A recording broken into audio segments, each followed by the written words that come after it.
कुरु मे देव सर्वकार्येषु सर्वदा।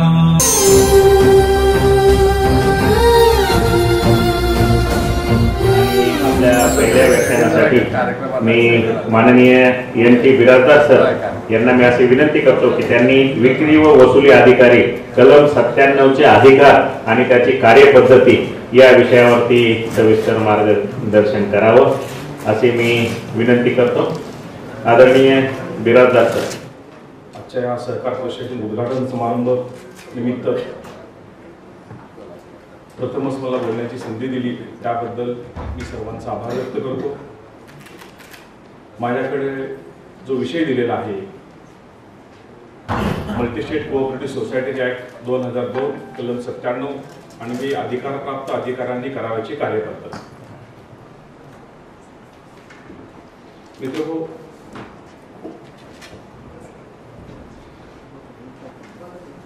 कलम 97 चा अधिकार आपल्या मल्टीस्टेटला प्राप्त करण्यासाठी अनेक अडचणी आहेत। फेडरेशनच्या माध्यमातून आपण अथक असे प्रयत्न केले आणि त्या प्रयत्नांमधून आपल्याला अधिकार प्राप्त झालेले आहेत, परंतु त्या अधिकाराचा वापर कशा पद्धतीने करावायचा आहे याबद्दल सेंट्रल निबंधकाकडून एक विशेष गाईडलाईन आपल्याला इश्यू करणं गरजेचं आहे। ती अद्यापर्यंत केलेली नाही, परंतु नियम 37 मध्ये ज्या काही कार्यपद्धती दिलेली आहे त्या कार्यपद्धतीचं आपण आज रोजी आपण अवलोकन करणार आहोत, चर्चा करणार आहोत। थोडक्यात उद्याच्या आत्ताच आपले सर्वांचे मार्गदर्शक सरांनी सांगितलं की माननीय सचिव साहेबांजवळ कुठला आपला विषय ठेवायचा आहे, त्यातल्या त्यात सर आहेत समोर, सरांच्या समोर विषय आहेत, तर त्याची जी फॉर्मेशन आहे, गाईडलाईन आहे, सेंट्रल रजिस्टरनी आपल्याला इश्यू केली तर काम करण्यासाठी अधिकाधिक आपल्याला सोपं जाणार आहे। तर ते उद्याच्या सकाळच्या सेशनमध्ये त्यांच्यासमोर प्रेझेंट करण्याचे गरजेचं आहे। आज रोजी आपण फक्त नियम 37 अन्वये काय कार्यपद्धत आहे त्या कार्यपद्धतीची कारणानुसारचा आपण अभ्यास करणार आहोत आणि चर्चा करणार आहोत।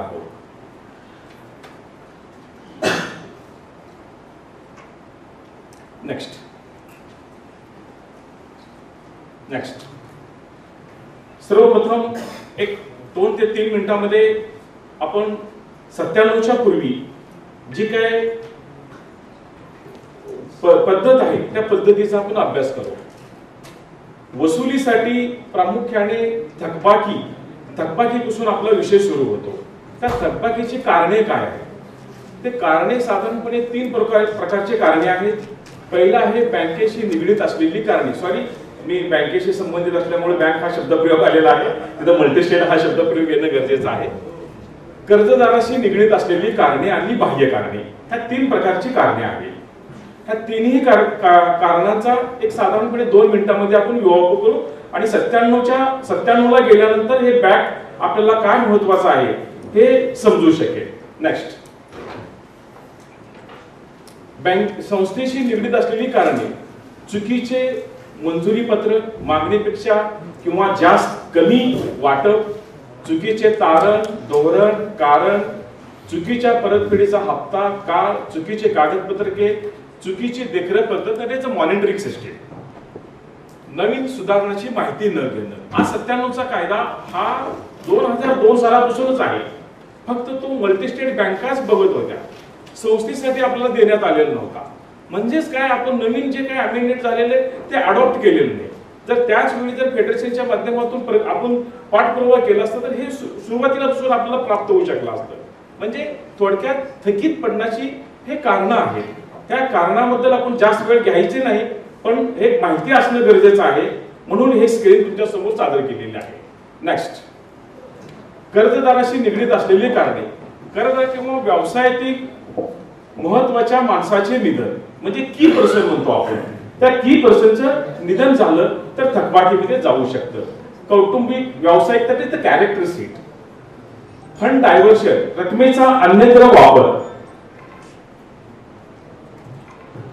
कर्जदाराला आपल्या आर्थिक आणि त्याच्याकडे जे काय अडचण आली आहे त्या अडचणीवर आपण रिस्ट्रक्चर करणे आपल्याकडे उपाय असतात, पण ते उपाय आपण त्यांना काही कारणामुळे आपण देतो अगर देत नाही, मग त्याच्यामुळे ते कर्ज थकीत जाऊ शकतो.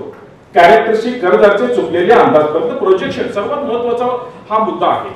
आपण ज्यावेळी फाईल आपल्याकडे येते तो कर्जदार त्याचं अझम्पशन त्याचं प्रोजेक्शन हे फार मोठ्या प्रमाणात देतो. साधारणपणे पाठीमागील 10 वर्षांमध्ये त्याची प्रगती जी आहे 2%, 3%, 4%, 5% झालेली असते आणि प्रोजेक्शन रिपोर्ट देत असताना तो 30%, 40%, 50% प्रोजेक्शन रिपोर्ट मध्ये देतो. तर क्रेडिट मॅनेजरनं ह्या गोष्टी बघितल्या पाहिजे. पाठीमागे त्या कर्जदाराची प्रगती कशा पद्धतीने झालेली आहे आणि पुढच्या भविष्यामध्ये त्याची प्रगती त्याने काय दाखविलेलं आहे, म्हणजे त्याचं अंदाजपत्रक काय आहे. अंदाजपत्रक हे व्यवसायाच्या व्यवहाराशी जोडलेलं असावं, अवास्तव नसावं. आपल्याकडे आलेली कर्जाची फाईल त्याचं प्रोजेक्शन माझ्या माहितीप्रमाणे कदाचित माझं चुकीचं बी असेल, अवास्तव प्रोजेक्शन रिपोर्ट असतं आणि आपलं कर्ज तिथं थकीत पडतं. नेक्स्ट, बाह्य कारणे. बाह्य कारणामध्ये विपरीत नैसर्गिक परिस्थिती, राजकीय, पॉलिटिकल. परवाच आपण बघितलं काही संप, आंदोलने झाले, विद्युत पुरवठा, आर्थिक स्थितीमध्ये म्हणजे इकॉनॉमीमध्ये काय बदल झाला असेल, सामाजिक परिस्थिती, मंदीचा तडाखा, बाजारपेठेतील बदल. तर मित्रांनो, मला सांगण्याचं तात्पर्य आहे ही बाह्य कारण आहे, त्याला तुम्ही जबाबदार नाही, संस्था जबाबदार नाही, तर ह्याला परिस्थिती जबाबदार आहे. ह्या परिस्थितीमध्ये आपल्याला सेंट्रल रजिस्टरने काही आपल्याला नियमावली सुद्धा दिलेली आहे. त्या नियमावलीमध्ये आपल्याला कर्ज खाते रिस्ट्रक्चर करता येईल का, त्याला रिशेड्यूल करता येईल का, कर्जदारालाही धीर दिला पाहिजे, संस्थेचेही कर्ज खाते एनपीए जाता कामा नये. त्यासाठी आपल्याला काही संचालक मंडळांनी निर्णय घेणं गरजेचं आहे आणि ते जर निर्णय घेतले तर आपलं कर्ज खातं एनपीए जाऊ शकत नाही. पण ते सर्वस्वी अवलंबून आहे त्या कर्ज फाईलवर अवलंबून आहे. नेक्स्ट, थोडक्यात आपल्याला थकबाकीचे 1-2 मिनिटांमध्ये आपण कारणाचा मीमांसा केलेला आहे. त्याचे परिणाम काय, आपलं उत्पन्न कमी होतं, नफा तोटा आपला घडतो, बॅलन्स शीट आपली विस्कळीत होते, विनाकारण आपल्याला रिसिव्हेबलची प्रोव्हिजन करावी लागते, याच्यामुळे आपलं बॅलन्स शीट चुकीचं होतं, थकबाकी वाढल्यामुळं. नेक्स्ट, सर्वात महत्वाचं थकबाकी वसूल करण्याच्या पद्धती, सामंजस्य पद्धत, नर्सिंग फायनान्स आणि लीगल प्रोसिजर. सर्वात मी माझं स्वतःचं ओपिनियन व्यक्त करतो. पहिली पद्धत जी आहे सामंजस्य पद्धत, पाठपुरावा करून ह्या पद्धतीसारखी कुठलीही पद्धत प्रभावी नाही. तुम्ही म्हणताल मग तुम्हाला कशाला बोलविले, तर फक्त कायद्याचं शस्त्र दाखवावं लागणार आहे. वेळ प्रसंगी जास्तीत जास्त 10% कर्ज आपल्याला लीगल प्रोसिजर मध्ये गेली पाहिजे, पण 90% कर्ज प्रकरण पहिल्या पद्धतीमध्येच तुमचे वसूल झाली पाहिजे. दुसरी पद्धत आहे नर्सिंग फायनान्स. नर्सिंग फायनान्स म्हणजे काय, एखाद्या उद्योगपतीला तो उद्योग सुरू करत असताना त्याचं प्रोजेक्शन चुकलं असेल, त्याचा अप्रायझल चुकला असेल, फायनान्स त्याला कमी पडत असेल किंवा काही बाह्य कारणांचा, मगाच आपण चर्चा केलं, बाह्य कारणांचा काय परिणाम झालेला असेल, त्या कारणासाठी त्याला त्या परिस्थितीतून बाहेर येण्यासाठी काही जादा त्याला पतपुरवठा करता येईल का. पण हा पद्धत जी आहे धोकादायक पद्धत आहे, रिस्क आहे, हाय. आपण त्याला आरबीआयच्या आमच्या मोशी सर सांगतीलच, हाय रिस्क मध्ये ह्या पद्धती मुळे जर आपण रिस्ट्रक्चर केलो तर हाय पद्धतीमध्ये, हाय रिस्क कॅटेगरीमध्ये आपण जाऊ शकतो. तिसरी पद्धत आहे लीगल प्रोसिजर.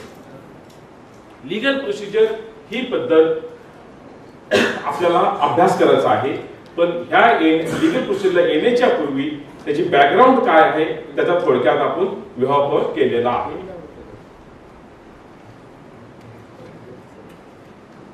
नेक्स्ट, पाठपुरावा सामंजस्याने कसं पाठवलं, तुम्ही ह्याच्यामध्ये पीएचडी होल्डर आहात, ह्यात चर्चा करण्याची गरज नाही. Next, nursing finance. Next, legal procedure. Legal procedure मध्ये आपल्याला पहिला आपल्याकडे कायदा येतो निगोशिएबल इन्स्ट्रुमेंट ऍक्ट. ह्याच्यामध्ये अनेक ठिकाणी पळवाटा, हायकोर्ट, सुप्रीम कोर्टामध्ये वेगवेगळे सायटेशन आलेले आहेत. वेगवेगळ्या सायटेशनचा अर्थाचा अनर्थ काढून आपला जो ओव्हरड्यू थकबाकीदार आहे तो मार्ग काढतो. त्याच्यामध्ये बऱ्याच डिपार्टमेंटच्या चुका आहेत, त्याच्या अनुषंगाने सुद्धा आपल्याला वसुली प्रभावीपणे 138 खाली होत नाही.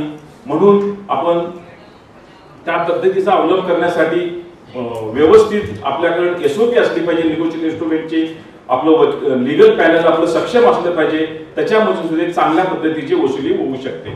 दुसरं आहे दरखास्त. प्लीज दरखास्त मित्रहो, दरखास्त आपण सगळं बघतो. मला अभिमानानं बुलढाणा अर्बनचं नाव घेऊसं वाटतंय, कुलकर्णी साहेब आले असतील वाटते. बुलढाणा अर्बननं दरखास्तीमध्ये अतिशय चांगलं काम केलेलं आहे, परंतु त्यांच्याकडे असलेली एसओपी ही तुम्ही अभ्यास करा. दरखास्तीची अतिशय मी जवळून पाहिलेलं आहे. ते सुद्धा माझ्याकडे आले होते, आम्ही त्यांच्याशी चर्चा करतो वारंवार. परंतु दरखास्तीमध्ये आपल्याला बराच कालावधी जातो. कालावधी का जातो? त्याचे अनेक कारणे आहेत. आपला पाठपुरावा, लीगल पॅनलचा पाठपुरावा, एव्हिडन्स, आपल्याकडे केवायसी अपडेट नसते. त्या अनेक अनंत कारणामुळे आपल्याकडे सिव्हिल कोर्टाचे म्हणजे दरखास्तीचे निर्णय म्हणजे थोडक्यात आपला त्याची अंमलबजावणी सिव्हिल प्रोसिजर कोड 21 ची प्रभावीपणे होत नाही. त्यासाठी आपण थकलेलो आहोत असं म्हणायला काही वावगं ठरणार नाही. पुढची पद्धत आहे MCS ऍक्ट 2002 सेक्शन 97. आज ते जे तुम्ही मला बोलण्यासाठी पाचारण केलेलं आहे ते मूळ तो विषय आहे. त्या विषयाच्या अनुषंगाने मी आता माझं आजचं जे काय माझं म्हणणं आहे ते म्हणणं मांडण्यासाठी सुरुवात करतो. नेक्स्ट, सेक्शन 97 काय आहे ह्याचं कोण अभ्यास केलेला आहे का? 97 हे it is deemed to civil court.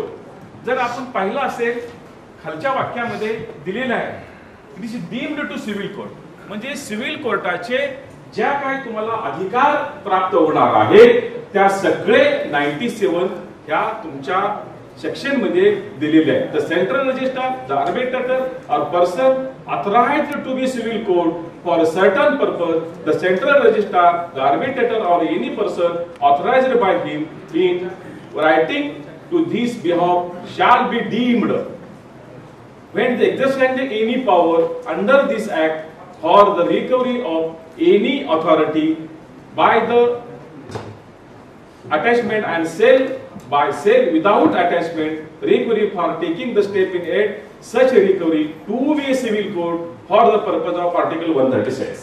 म्हणजेच मित्र हो, ज्या सिव्हिल कोर्टाला अधिकार आहे तेच अधिकार आपल्याला माननीय केंद्रीय निबंधकानं त्यांच्याकडे असलेली पॉवर आपल्याला सेल ऑफिसर म्हणून डेलिगेट केलेली आहे, ती आपल्याला हस्तांतरित केलेली आहे, शक्ती प्रदानित केलेली आहे. एम्पावर्ड बाय आपण त्याला कायद्याचा शब्द म्हणू शकतो आपण, ही शक्ती प्रदानित केलेली आहे. ते सेक्शन 97 आहे. थोडक्यात 97 सेक्शन हे आपल्याला निबंधकांनी दिलेली शक्ती आहे आणि त्या शक्तीचा वापर आपण कायदेशीर मार्गानेच करावा लागणार आहे. आणि त्याची कार्यपद्धत जी आहे ती कार्यपद्धत नियम 37 मध्ये दिलेली आहे. त्या नियम 37च्या अनुषंगाने आपल्याला कामकाज करावं लागणार आहे. मला मित्र 97 आपण चर्चा करूया. कोणाचे काही क्वेश्चन असेल तर पण तुम्ही विचारू शकता. आपण चांगलं परिणामकारक आपलं हे आजचं व्याख्यान व्हावं अशी माझी अपेक्षा आहे. 97 कलमाचा अधिकार ज्यांच्या संस्थेने प्राप्त करून घेतलेला आहे त्यांनीच 37 नियमांतर्गत कामकाज करू शकतात. म्हणजेच तुम्ही सिव्हिल कोर्ट आहात, तुम्हाला वाटेल तसे निर्णय घेता येणार नाही. तुम्हाला वाटलं की आज हा फार मला पाठीमागे वसुलीला त्रास दिलाय, आज मी ह्याला दाखवतो, नाही चालणार. तुमच्या संस्थेला हे त्रास होईल. तुम्हाला वैयक्तिक सेल ऑफिसरला सुद्धा एक सेंट्रल रजिस्टर तुमच्यावर ऍक्शन घेऊ शकतात. यापुढे कधीही तुम्हाला शक्ती प्रदानित न करण्याची सुद्धा त्यांच्याकडे पॉवर आहे जर तुम्ही चुकीच्या पद्धतीने कामकाज केला तर. आणि कंप्लेंट जरी गेली तर त्या कंप्लेंटला आपल्याला सामोरे जावं लागणार आहे. आणि ते करण्यासाठी आपल्याला आपण आपला 37 नियमांतर्गत जी कार्यपद्धत दिलेली आहे ती कार्यपद्धत अतिशय प्रभावीपणे पार पाडावी लागणार आहे. ज्या वेळेस तुम्ही नियम 37चं कामकाज सुरू करताय तुमच्या समोर इतिवृत्त तुमचं रोजनामा असला पाहिजे, तुम्ही ज्या ज्या तारखा तुम्ही घेताय, जे जे कृत्य करताय, ज्या ज्या नोटिसा पाठवून देताय, त्याची काय पुढची प्रोसिजर होते ते सगळं रोजनाम्यावर आलं पाहिजे.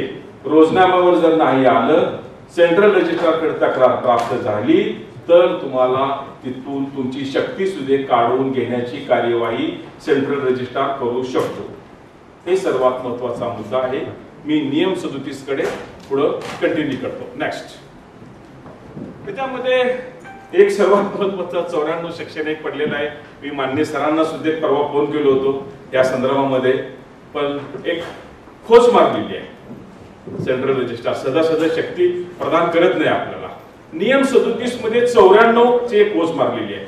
सर आहे तर समोर, उद्याच्या ह्याच्यामध्ये आपण ह्याच्याविषयी जरा सराकडून आपण अधिक स्पष्टीकरण घेऊया. 37 ची आपण अंमलबजावणी करू शकते, पण सराकडून आपण स्पष्टीकरण घेऊया. आपण 94 बद्दल आज काय चर्चा करणार नाहोत, परंतु त्याच्याबद्दल स्पष्टता येणे गरजेचे आहे. एखादं नोटिफिकेशन येणं गरजेचं आहे. Okay, next. हा सेल ऑफिसर हे कायद्याच्या रूल 210 मध्ये आपल्याला दिलेला आहे. 210 काय सांगतो? Sale officer means a person authorized by the central registrar by a general or special order to attach and sell the property of judgment debtor or to execute any decree by attachment or sale of the property. म्हणजे काय? याचा अर्थ असा आहे, विक्री अधिकाऱ्याने property, तारण मिळकत, तारण नसलेली देखील मिळकत हे संपूर्ण 210 नियमामध्ये नमूद केल्याप्रमाणे कार्यवाही करणं गरजेचं आहे. नेक्स्ट,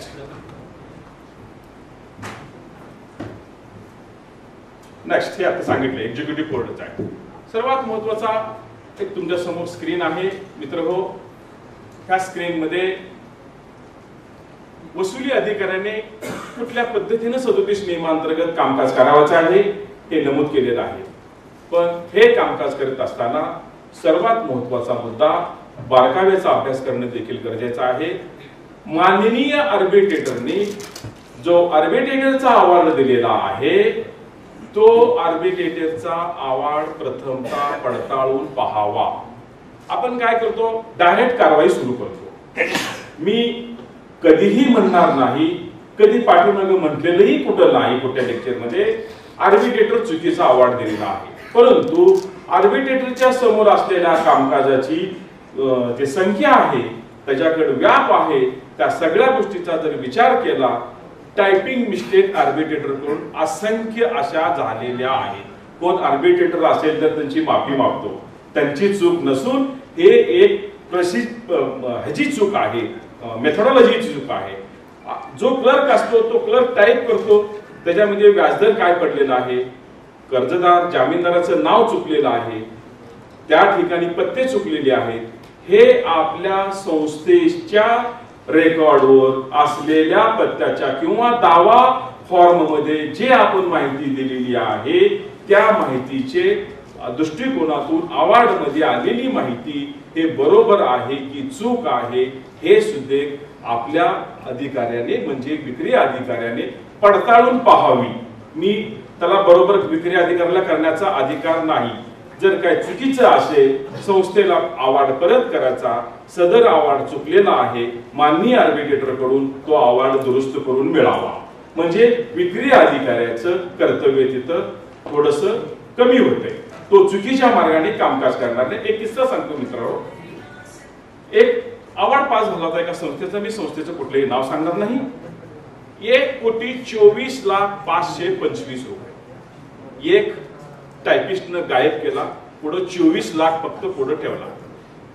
कुठल्याही आमच्या विक्री अधिकाऱ्यांनी बघितलेलं नाही, कोणीही बघितलेलं नाही. दरखास्त मध्ये विक्री अधिकारी पूर्वीची केस आहे, दरखास्त मध्ये केस केली, दरखास्त मध्ये केस चालली. दरखास्त काय, अवॉर्ड काय आहे, त्याचं एज्युकेशन सुरू झालं. त्या डिफॉल्टरनी सरळ मी ह्या अवॉर्डचं सॅटिस्फॅक्शन करण्यास तयार आहे, माझ्याकडून पैसे भरून घ्यावे म्हणून त्यांच्या वकिलांनी कोर्टामध्ये से देऊन टाकला आणि कोर्टामध्ये डायरेक्ट त्यांनी पैसे भरून टाकले. कोर्टाने म्हणले की ऑर्डर काढली, पैसे भरून घेऊन ह्याला बेबाक दाखला देण्यात यावं, म्हणजे आर्बिट्रेट दरखास्तीचं सॅटिस्फॅक्शन करण्यात यावं.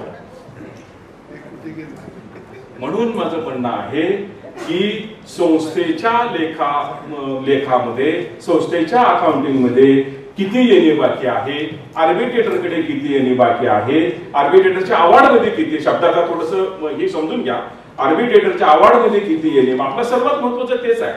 आपण काम करतो संस्थेसाठी काम करतो, संस्थेचा तोटा करण्यासाठी आपण बसलेलो नाही.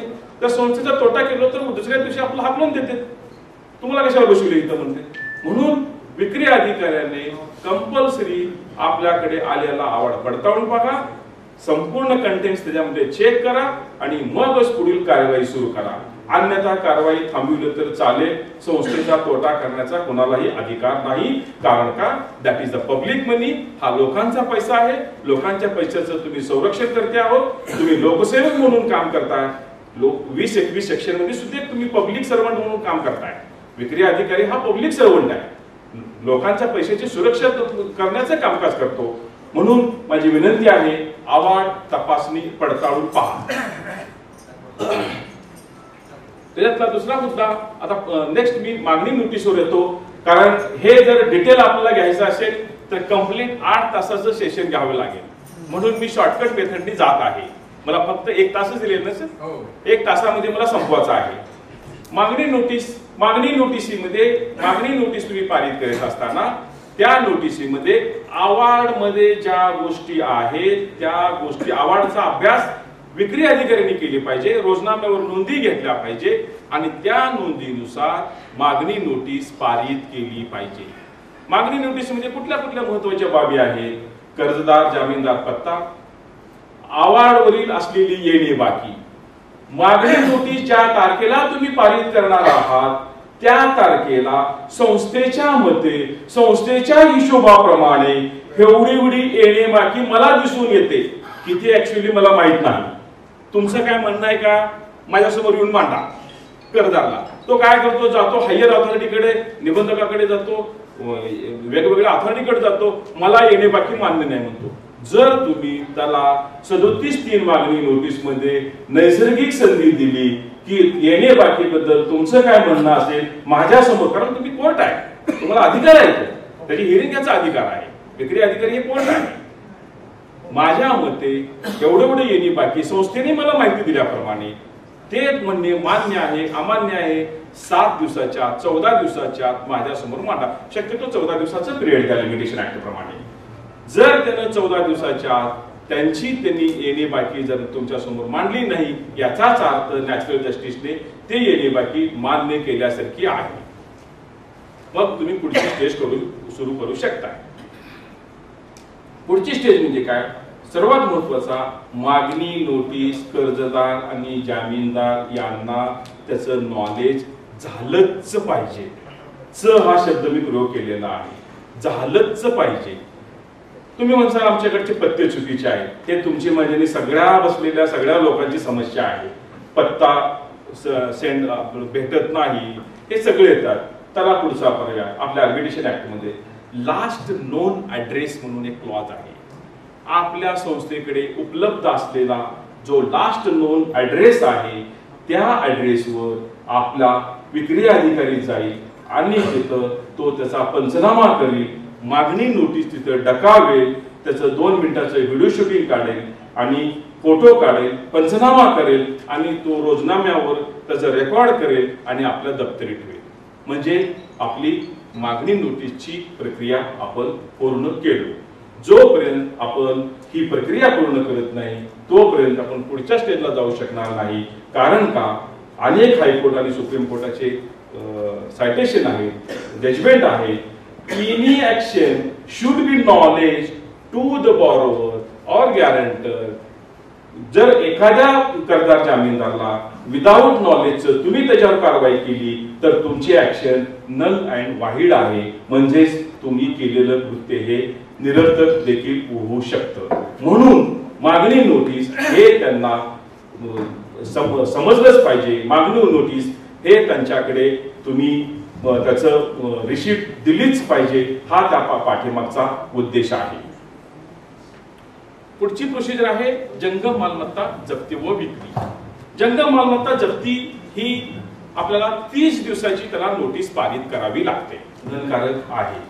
30 दिवसानंतर तुम्ही त्याला सांगा, माझ्याकडे फॉर्मॅट सुद्धा उपलब्ध आहे, त्याच्यामध्ये आपण 30 ह्या तारखेला विक्री अधिकारी तुमच्याकडे येणार आहे. जंगम मालमत्ता जप्तीसाठी संबंधित पोलीस स्टेशनला सुद्धा तुम्ही सांगा, मी लोकसेवक ह्या नात्याने ह्या कर्जदाराकडे जंगम मालमत्ता जप्तीसाठी जाणार आहे. मला तिथे कर्जदाराकडून व काही समाजकंटकाकडून माझ्यावर हल्ला होण्याची शक्यता आहे. तरी पब्लिक सर्वंट लोकसेवक ह्या नात्याने माझं संरक्षण आपण करण्यात यावं, असं एक संबंधित पोलीस, म्हणजे हार्ड केसेस मध्ये म्हणतोय, सॉफ्ट केसेस मध्ये एवढ्या डीप मध्ये जायची गरज नाही, स्मूथली तुम्ही प्रोसिजर करायचे. पोलीस संरक्षणामध्ये आपण जंगम मालमत्ता जप्तीची कारवाई पूर्ण करू शकतोय. जंगम मालमत्ता आपण जप्त करू शकतोय. तो जंगम मालमत्ता आणल्यानंतर विहित कार्यप्रणाली सुद्धा आहे. जी मालमत्ता जंगम मालमत्ता जप्त केलेली आहे, एक्सपर्ट कडून त्याचं मूल्यांकन काढणे, मूल्यांकन काढून त्याची विक्री व्यवस्था करणे, हे सुद्धा कायद्याच्या दृष्टिकोनातून कायद्याने जी काही प्रोसिजर दिलेली आहे त्याच्यानुसारच पूर्ण करावी लागणार आहे. त्यामध्ये विक्री अधिकाऱ्याने कुठलाही मालाफाईड इंटेन्शन ठेवू नये, चुकीची कार्यपद्धत करू नये, एखादी वस्तू चांगली आहे म्हणून जवळच्या माणसाला विक्री करू नये, त्याची जास्तीत जास्त चांगली किंमत कशी येईल आणि कर्ज खात्याला ते जमा करण्याची सुद्धा विक्री अधिकाऱ्याची जबाबदारी आहे. जर एखाद्या वेळेस दिलेल्या वेळेत विक्री अधिकारी त्या ठिकाणी गेला नाही कार्यवाहीसाठी, तरी देखील आपण आपल्या ह्याच्यामध्ये एक वाक्य टाकलेलं, म्हणजे एक ऍडिशन केलेलं आहे, तदनंतर पुनश्च नोटीस देण्याची आपल्याला आवश्यकता नाही. पुढील 30 दिवसामध्ये केव्हाही विक्री अधिकारी येऊन जंगम मालमत्ता जप्तीची कार्यवाही पूर्ण करू शकेल. नंतर तुम्हाला नोटीस द्यायची आवश्यकता नाही. सूर्यास्त आणि सूर्योदयाच्या वेळेतच तुम्ही कारवाई करू शकता, त्या वेळेनंतर कुठलीही कारवाई करू शकत नाही. सिव्हिल प्रोसिजर कोड 1908 सेक्शन 60 मध्ये काय जप्त करू नये हे सुद्धा दिलेलं आहे. स्त्री अलंकार, गुरेढोरे, जीवनावश्यक वस्तू, गॅस शेगडी, म्हणजे थोडक्यात त्याला जीवन जगण्यासाठी ज्या आवश्यक गोष्टी आहेत त्या गोष्टी जप्त करता येत नाही. मला सांगा, ट्रॅक्टर जप्त करू शकचाल का? कोण सांगू शकेल? ट्रॅक्टर जप्त करू शकता, मग ते शेतीसाठी वापरण्यासाठी आहेच की जप्त करू शकता. कारण का? बैल जप्त करू शकत नाही, पण ट्रॅक्टर जप्त करू शकता. कारण का? ट्रॅक्टर एक कल्टिव्हेशन मोठ्या प्रमाणात करतं. तुम्हाला जीवन जगण्यासाठी कल्टिव्हेशन करण्यासाठी लिमिटेशन आहे, तुम्ही भाड्याने घेऊन करू शकता. हा लोकांचा पैसा, लोकांच्या पैसा वसूल करण्यासाठी आम्ही हे कार्यपद्धत अवलंबलेली आहे. परंतु ट्रॅक्टर जप्त केल्यानंतर विक्री अधिकाऱ्याने स्वतःच शेत नांगरणी करू नये. नाहीतर पाठीमध्ये काय अनुभव आलेले आहेत आम्हाला, विक्री अधिकारी जप्त करतो ते जा रे आपले 2 एकर करून नांगरणी करून घेऊन येऊन पुन्हा ऑफिस मध्ये आणून लावा. जर असं कृत्य केलेलं निदर्शनास आलं, संस्थेनेही त्यांच्यावर कारवाई करणं गरजेचं आहे. विक्री अधिकाऱ्याकडे कंप्लेंट गेली तर विक्री अधिकाऱ्याचे राईट्स देखील काढून घेतले जातील. म्हणजे आपण जे शस्त्र दिलेले आहे ते शस्त्राला बोथट करायचं काम आपणच करतो. म्हणून माझी नम्रतेची विनंती आहे, त्या शस्त्राचा वापर तुम्ही चांगल्या पद्धतीने करा, परिणामकारक करा, संस्थेच्या हितासाठी करा, गोरगरिबांचा पैसा सुरक्षित राहण्याच्या दृष्टिकोनातून करा. हेच आपल्याला या 97 कलमा रजिस्ट्रारने देण्याच्या पाठीमागची भूमिका आहे. जंगम मालमत्ता जप्ती, त्याची विक्री आपण करू शकतोय. पुढचा मुद्दा आहे पगार जप्ती. ज्याप्रमाणे एखादा व्यक्ती, कर्जदार, जामीनदार कर्ज देण्याच्या वेळेस जर तो असेल, कामावर असेल, तर त्याची आपल्याला पगार जप्ती देखील करता येते. मी पुढचं त्याचा प्रश्न कोण विचारण्याच्या मीच उत्तर देतो. कर्ज देण्याच्या वेळेस एखादा व्यक्ती कामावर जरी नसेल, पण तदनंतर तो जर कामावर लागलेला असेल, त्याची देखील आपण जप्ती, पगार जप्ती करू शकतोय. फक्त एकच त्याच्यातला मुद्दा असा आहे, तो आस्थापनेवर कामावर असला पाहिजे, रेकॉर्डवर कामावर असला पाहिजे. बँक अकाउंटच्या माध्यमातून तो पगार घेणारा असावा. आपल्याला त्याचं पगार जप्त करता येतं. पगार जप्तची थोडक्यात तुम्हाला मी त्याची एक सूत्र सांगतो. ते सूत्र आहे, ग्रॉस पेमेंट मायनस 1000, जी रक्कम येईल त्या रकमेच्या 33.33% हे होम टेक त्याला गेलं पाहिजे.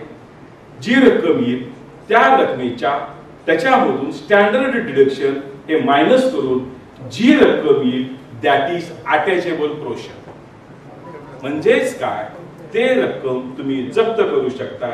जर तो आहार व संवितरण अधिकारी रक्कम जप्त नाही केला तर त्याच्या विरोधात आपण कंटेम्प्ट देखील दाखल करू शकतो. पगार जप्तीचा प्रभावीपणे तुम्ही वापर करू शकताय. पुढचा आहे बँकेचे खाते अंशतः जप्त करणे.